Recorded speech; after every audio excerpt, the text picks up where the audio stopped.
listening to the Retail Razor Show, where your expert hosts and their guests cut through the clatter in retail and retail tech to shape the future of retail. Hello, Retail Razor Show listeners and viewers, and welcome to retail's favorite podcast for product junkies, commerce technologists, and everyone else in retail and retail tech alike. I'm your host, Casey Golden. And I'm your host, Ricardo Belmar. Welcome to part 3 in our ShopTalk Live crossover event with Jeff Roster and This Week in Innovation podcast. You guys really make me feel like I missed out on some great conversations. I think I'm getting more FOMO than our listeners here. Yeah. You are killing it with these amazing interviews. I have to come and join you guys next time, even though I have no business purpose to be there. Yeah. Well, it would be amazing if you could make it, Casey. We definitely missed you on this. It was lots of fun to capture these sessions. So on today's show, we are talking about none other than digital twins, one of my favorite, probably the favorite metaverse topic that isn't necessarily a metaverse topic. Right? Well, I'm already hooked. So just tell me more, spill it. Who did you guys chat with? So this time, Jeff and I spoke with Adam Blair, CEO and founder of startup site Bionics. And in this discussion, we learned just how popular it is to use those loss prevention cameras in your store for so much more than loss prevention. I mean, this was the second startup we talked to that were tapping into those cameras as a resource for analytics, this time using them to help build a multi-layered digital twin of your store. Interesting. And you guys uncovered a trend there. Wow. Not many people would have said those loss prevention cameras are so popular not too long ago. Yeah, right. Exactly. So you'll also want to keep track throughout this discussion with Adam of just how many different use cases and questions you can answer about your store environment using this digital twin that you build with their solution and all the loss prevention cameras, plus a few extra little add-ons that I think are pretty clever that they do. Well, let's not spend any more precious time talking about it. Let's get right into the discussion with you, Jeff, and Adam Blair, CEO of Site Bionics, recorded live and in person at ShopTalk 2023.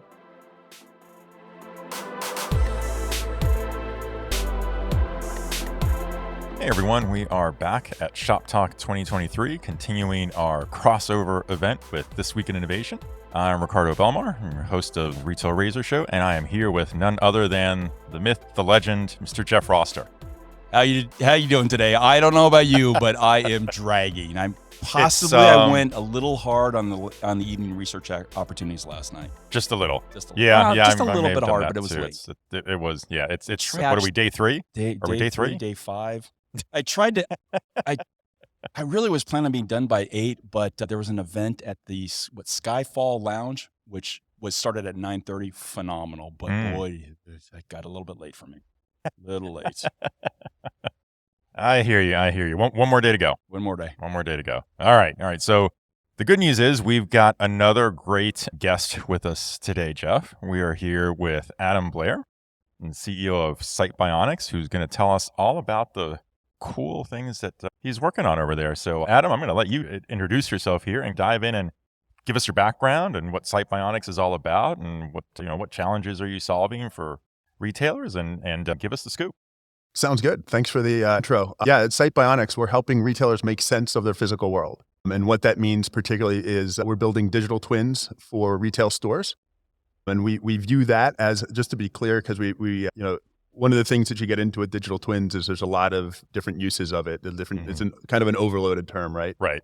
We view the digital twin as fundamentally a data model of the store. And it's a means of taking the messy, unstructured data that you get in a store when you have humans moving around doing what humans do, and you try to make sense of it all. So, for us, it actually getting into a little bit of how we do that. We start by getting a sense of the site. So we have the means of going around and getting a physical rendering. So to be clear, it's not sort of a metaverse play in that direct sense, right? Where we're just you're not necessarily going into it, but we do have, for what it's worth, we do have a rendering that's like video game quality rendering of the space.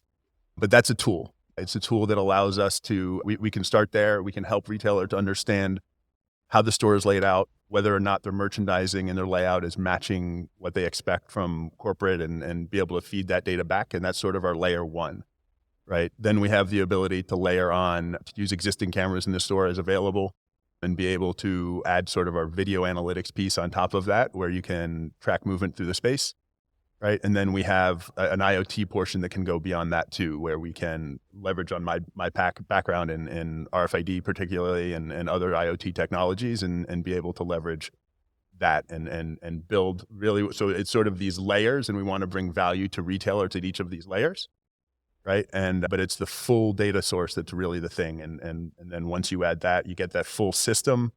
You get the learning that goes on top of it, and then you have the ability to move into higher levels of analytics where you're able to get a model and understand how things are behaving, why things are happening, and then help retailers better understand how to use their space and make the most of it.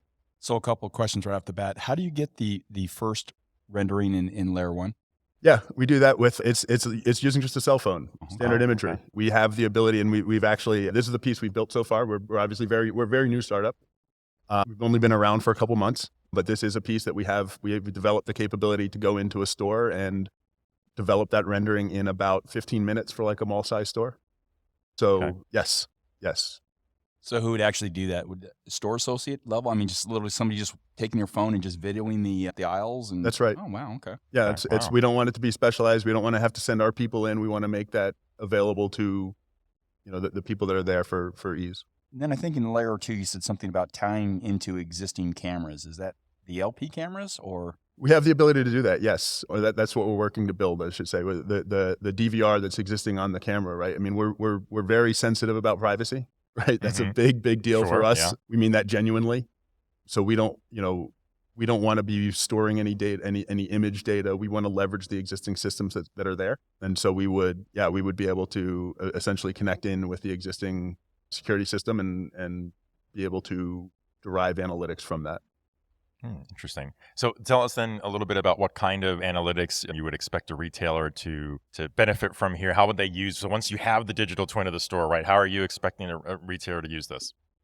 Yeah, we're expecting, I mean, it's look, we think that this, if we can get to the full digital twin, or when we get there, I should say, that it can be used in all sorts of aspects of how they run the store. So, and how they engage with their customers as well, right? So it starts with making the best use of the space that they have, right? Understanding how they want to lay out a store, right? We would expect them to, in the long run, to be able to sort of model how they think it should work, test it out. You might be able to run A/B testing in multiple stores, right? And really get to the next level of efficiency and sort of in terms of the layout and merchandising.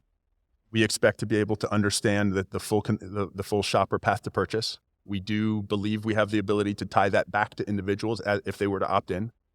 And they can opt in at any point in their journey, and the entire journey could be connected in. So you could start to actually conceive of a digital twin of the individual as they opt in and make better use of that. And then operationally, in terms of operational efficiency, right? Understanding how their staff are moving around, who they're interacting, when and why, and try to improve operations as well. So it can be kind of all things for all people, right? I'm obviously sharing a vision here. Yeah. Okay. So what would a deployment look like? That's a great question. Yeah. So the early deployment is you go in and you scan the store using our app, which we plan to productize, right? So you would go in and you would do that sort of first deployment. You'd connect into the security system, just a computer in the back office kind of thing. And that's actually all you need, right? Because you have the imagery and the data. We have the ability to understand what's a fixture, what different product are, and infer your merchandising plan and how the store is laid out. And so that's kind of all that's necessary to get going. We would expect to be delivering dashboards and things like that. So your people in corporate, your merchandisers could actually interact with the store, right? You could actually lay it out in our tool set and drag and drop fixtures around and move them around in that way. And then push that down to your in-store staff. You can get the feedback confirmation that the store has been laid out appropriately and see how the behaviors adapt and how performance of the store adapts. So you're getting live feed constantly out of the LP cameras. That's right. Any issue with LP on that? With LP directly, it depends. I mean, it's going to depend. It's going to depend a lot on who, Because right? they're so easy to work with, I'm sure, very Right? flexible. There's absolutely a path in there. With anytime you put any computer system inside anybody's network, there's a process you have to go through. With LP, it'll be more rigorous for sure. Like I said, we're totally open from a privacy perspective. Having the code getting vetted, right, is totally, among our expectations, right? Well, Ricardo, that's interesting because that's the second startup we've talked to. That's right. That's tying in. Yeah, So there seems to be a trend. There's a trend here in leveraging that LP video. 36 hours ago, if you would have said you're going to run stuff through the LP camera, I would have said you're crazy. No one's but gonna, I mean, obviously, the last two folks we talked to. So and it does make sense to sweat those assets. So right. No, I mean it does because you've already got a lot of useful information there. You're already covering exactly what you want to see in the store. So this is a great way of using that information to derive new data insights from it. And in fact, one of the potential early benefits you can have from this approach is you can actually get an immediate assessment of how good is your security camera layout, right? Because we could show you exactly where in that 3D rendering you have coverage and where you do not, right? Well, that's interesting. That's interesting. Yeah. Any sense right now what percentage of the store is covered? I would think in theory they would say 100%, but obviously it can't be 100%. Yeah. Talk to the employees and see what they say. Exactly. Where they take those hidden breaks. Exactly. I don't actually have a sense for that. I mean, it's it's also the sort of thing. Again, we have the ability to go in and say where those holes are, how to fill them. So do you envision retailers using this? So once you have that digital twin, they have the model that they're going to do a lot of kind of what if and A/B scenarios on product placements on shelves and rearranging things and doing some modeling with that before they push that down to stores?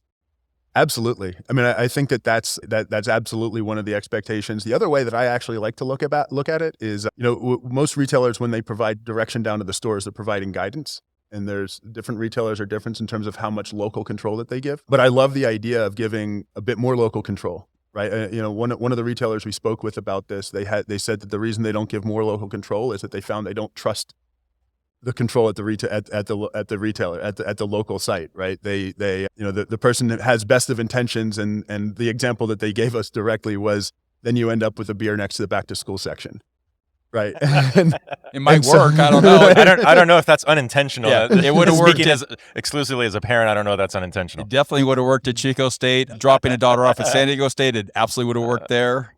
Maybe a little off brand for the retailer, though. Exactly. Maybe just a bit. Yeah, maybe a little. But you give that sort of control down, and now you actually introduce some randomness into the larger system. And that's actually a good thing in this case, because as long as you're able to measure and then close that feedback loop, when somebody goes and does something that's silly, you'll see the behavioral changes of that store. Mm-hmm. When somebody does something that's surprisingly effective, you'll see those results too, and be able to understand why. And so then you can pull that data up to the corporate level and feed it down to all of your stores. And so you can, create more of a much tighter, more effective learning cycle as a result. Interesting. So I guess I have to ask, how did you come to this idea, and what motivated you to create this solution? Yeah, so it's I guess it came through a path, a journey, I suppose. It actually started a couple startups I've had now. This is my third startup. The previous two have been in overhead RFID. Okay. And one in particular, the first one was we were partnered with Intel in their responsive retail platform from years back. Yeah, I remember that. Yeah. And so one of the things that we found early on when we did some of our early RFID deployments, we were getting like 85% of the total inventory that we could actually read within about an hour of running.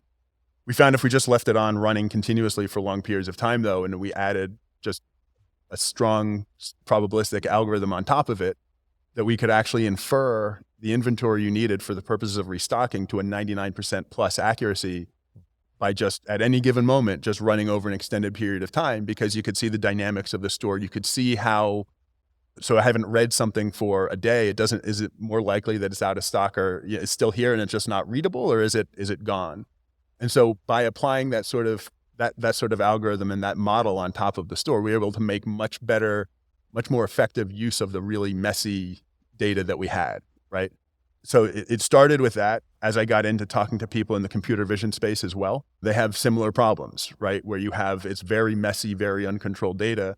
And so you start applying these higher level algorithms to it, and you start to get to the better insights, right? You start to answer the questions. You start to put yourself in a place where you can answer the questions that the retailers actually have, right? And to step back a little bit to the inventory question, retailers don't really they think they want to know what is in their inventory list, right? But in reality, they want to know, should I restock right now, right? And what items should I be restocking when? They want to know, can I ship this? Can I have somebody that's looking at this item online right now? Should I send them to the store to pick it up? Right? Those are two very simple, very, very different questions that are, it's somewhat arbitrary to ask them of the same list, right? And so by building the more comprehensive model, you can get to something that can answer those real questions that are being asked of the store, right? And so that's how we think about it. We think about it as querying the digital twin for whatever information, and the digital twin will give you the best answer for that question given the full context of the store, right? So if you're down to one umbrella and you haven't sold them in a week, any in a week, right, you might be inclined to say, well, go ahead and send somebody that's 15 minutes away. If I told you that it hadn't been raining in a week and it's raining now, right, that answer's very different. Right. So that's how we're looking at it, is the full context response. So who do you sell into in that regard? Is that BI? What is that? Yeah, we think it's most likely the CIO, CTO type level, right? Because we think about it in terms of the full data for the store, right? We think about it in terms of the data source, because it's a little bit tricky, right? Because it is a lot of potential users for any of this data within the retail store, and we're thinking about it being the CIO or the CTO being the conduit into the rest of the retailer. Well, they'd be the one that buying it, but I mean, where would I put that in my tech stack? I mean, is that the business intelligence? Is that, I don't know, video analytics? I guess. I mean, that we've had that conversation too. It seems pretty video-y and a lot of analytics. So, are you comfortable with that sort of a classification? I mean, I think I'd prefer it being more business intelligence than. I mean, I don't like it being the source of the data. I like it being the context of the data. But I think that's something we're going to have to work through with the different retailers and how they're organizationally structured too, right? Because sometimes the titles don't completely match the function. That makes sense. Yeah, that does happen. That's true. Okay. Well, wow. I mean, I'm always fascinated by digital twin technology right now, as I think we're still sort of in early days on how retailers can leverage this kind of technology. What kind of questions can they answer by using it? Kind of your last example there, Adam, about, how you can have just slight variation, right? Very different questions to answer. And by leveraging that digital twin, you can come up with an answer where, in the absence of that, how many different systems do you have to hit to be able to figure out what the answer is that's being facilitated here? So I think this is really, really a fascinating space to watch. And Jeff, to your point, now this is the second conversation we've kind of come across where we're plugging into LP as a data source, but using it in a pretty different, more creative way necessarily than we might otherwise think of. I am writing the email to our mutual friend Tony to say, are you thinking about this? I'm just curious. That's right. So what the LP sense is on that. That's right. Yep. So Adam, if somebody wants to reach out to you and find out more about what you're doing in Sight Bionics, how should they reach out to you? Yeah, honestly, best way is just reach out directly. Adam@sightbionics.com. Also on LinkedIn is always a good way to get in touch with me. And happy to have conversations, right? We're early. The conversations are the greatest value. The building the relationships is the most important thing for us right now. Great. Fantastic. Well, Adam, thanks so much for joining us. And we appreciate you taking the time out to meet with us. And we'll be watching out to see how things progress for you. Thank you so much for having me. Outstanding. Thanks. Bye. Bye, everyone.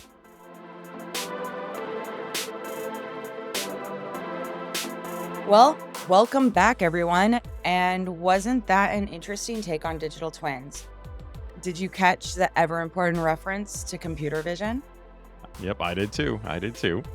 And this was a short but sweet session that we had with Adam. I mean, they are really leaning into helping retailers answer tough questions about their store, ranging from merchandise layouts to just general operations. I mean, having that digital twin opens the door to so many possibilities and A/B tests that you can run without having to spend the time and effort to physically change it in the store and know what kind of results you're going to get. And this is just why I've been a big proponent of digital twins, is that one super important and practical use case for metaverse applications today.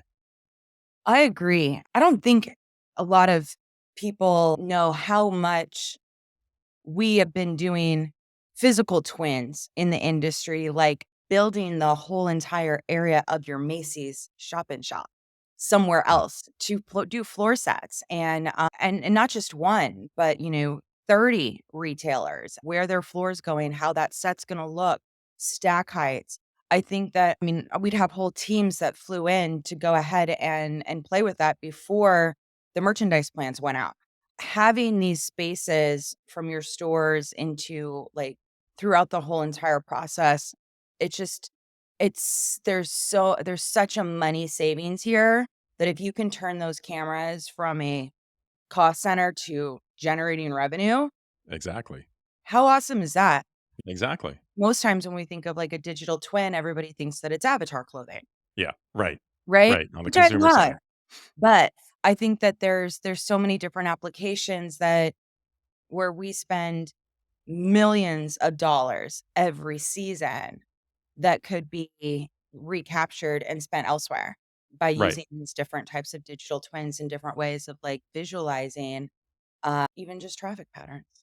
Yeah, exactly. I mean, just think of all the what if scenarios you can do, like you were saying, right? Where before you could have a team of people take days, right, to experiment and try different options, different layouts, and now you just put them in the digital twin. You can see exactly. You can do a fly through and kind of walk through that virtual space, see what it's going to look like to you, and decide maybe that's not the option you want. I mean, it really does turn that whole cost center of having to absorb the cost of making those changes. Now it's something that helps you get to revenue faster, right? Because now you can implement the changes. You'll know what the outcome is going to be. You've predicted it.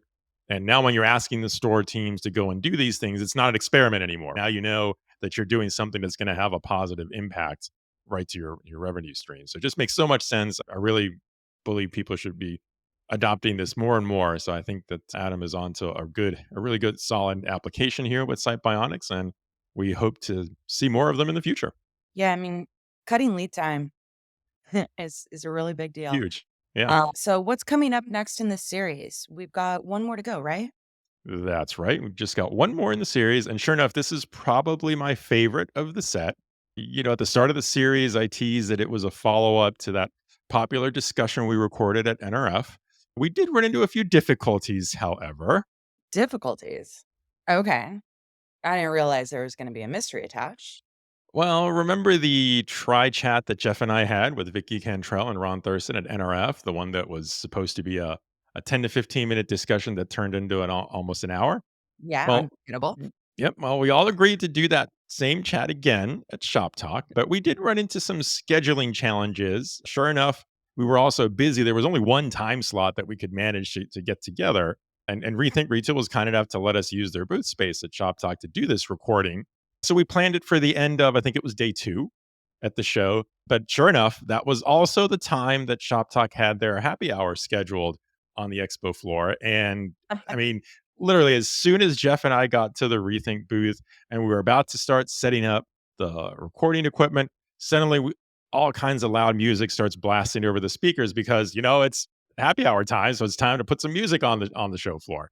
I guess that was part of the entertainment. So as you might guess, there was just no way we could record any audio under those conditions with all that background music playing. So we ended up deciding, okay, let's regroup the week after the show. We'd all have some time to digest what we saw, think about it, and we just do a normal remote recording. And so this last episode was not exactly recorded in person, but as a bonus, it does mean that there's going to be full video for everybody to watch this time. Well, that's a fantastic way to close out this series, and I'm sure it'll definitely be worth it. Now there's expectations that everybody's done their homework, so... Yeah, maybe I set that up a little too strongly. I hope we meet everyone's expectations now that I said that. But for now, I'm just going to thank Adam Blair for joining Jeff and me for this recording that we just went through at ShopTalk. Thank you, Adam. We will definitely be watching for Site Bionics progress over the rest of the year.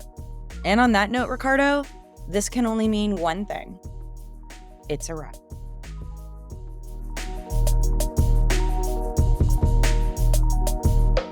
If you enjoyed this season's shows, especially our podcast crossover mini-series, please consider giving us a 5-star rating and review on Apple Podcasts. Remember to smash that subscribe button in your favorite podcast player so you don't miss a minute.